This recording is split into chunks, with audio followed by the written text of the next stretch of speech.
ইরানের অভ্যন্তরীণ রাজনৈতিক অঙ্গনে পারমাণবিক অস্ত্র ঘিরে বিতর্ক এখন নতুন মাত্রায় পৌঁছেছে। কট্টরপন্থী মহলে তেহরানের পারমাণবিক বোমা তৈরির দাবি ক্রমশ জোরালো, প্রকাশ্য এবং আগ্রাসী হয়ে উঠেছে বলে জানিয়েছে আন্তর্জাতিক সংবাদ মাধ্যম রয়টার্স। বৃহস্পতিবার প্রকাশিত এক প্রতিবেদনে বলা হয়েছে, যুদ্ধ পরিস্থিতি শুরু হওয়ার পর থেকেই ইরানের রাষ্ট্রীয় ক্ষমতার ভারসাম্যে বড় পরিবর্তন দেখা দিয়েছে। বিশেষ করে রেভলিউশনারি গার্ডস বা ইসলামিক রেভলিউশনারি গার্ডস ক্রপস এর প্রভাব বেড়ে যাওয়ায় দেশটির পারমাণবিক নীতির ভবিষ্যৎ নিয়ে অনিশ্চয়তা তৈরি হয়েছে। নগদ নিয়ে এলো হার না মানা হার অফার। সর্বনিম্ন 10,000 টাকা রেমিটেন্স নগদে পাঠালে থাকছে স্বর্ণের হার জেতার সুযোগ। এর আগে দীর্ঘদিন ধরে ইরানের সর্বোচ্চ নেতা আয়াতুল্লাহ আলী খামেনির একটি অলিখিত ফতোয়া এবং আন্তর্জাতিক পারমাণবিক অস্ত্র নিরোধ চুক্তির সদস্যপদের ভিত্তিতে দেশটির পারমাণবিক অস্ত্র তৈরি অস্বীকার করে আসছিল। কিন্তু বর্তমান যুদ্ধ পরিস্থিতি সেই অবস্থানকে বড় ধরনের চ্যালেঞ্জের মুখে ফেলেছে।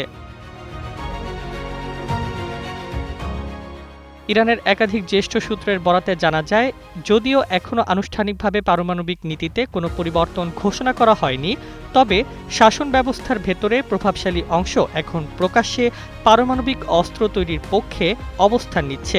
এমনকি কেউ কেউ জাতিসংঘের পারমাণবিক অস্ত্র বিস্তার রোধ চুক্তি থেকে বেরিয়ে আসার আহ্বানও জানাচ্ছেন। আইআরজিসির ঘনিষ্ঠ গণমাধ্যম তাসনিম নিউজ এজেন্সি সম্প্রতি একটি নিবন্ধে লিখেছে, বর্তমান পরিস্থিতিতে ইরানের উচিত দ্রুত এনপিটি থেকে সরে আসা। একই সঙ্গে কট্টরপন্থী রাজনীতিবিদ মোহাম্মদ জাভাদ লারিগানিও রাষ্ট্রীয় গণমাধ্যমে এই চুক্তির কার্যকারিতা নিয়ে প্রশ্ন তুলেছেন। বিশ্লেষকদের মতে, খামেনির অনুপস্থিতি বা সম্ভাব্য নেতৃত্ব পরিবর্তন ইরানের পারমাণবিক নীতিতে বড় পরিবর্তনের ইঙ্গিত দিতে পারে। যদিও তার সম্ভাব্য উত্তরসূরি হিসেবে মোজতবা খামেনির নাম শোনা যাচ্ছে, তিনি এখনও প্রকাশ্যে নেতৃত্ব গ্রহণ করেননি।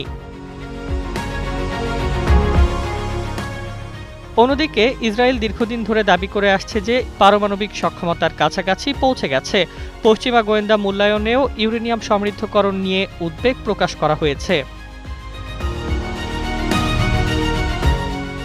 তবে সাম্প্রতিক সময়ে যুক্তরাষ্ট্র ও ইসরায়েলের হামলায় ইরানের কিছু পারমাণবিক ও ক্ষেপণাস্ত্র স্থাপনা ক্ষতিগ্রস্ত হলেও দেশটির বৈজ্ঞানিক সক্ষমতা কতটা টিকে আছে তা নিয়ে অনিশ্চয়তা রয়ে গেছে।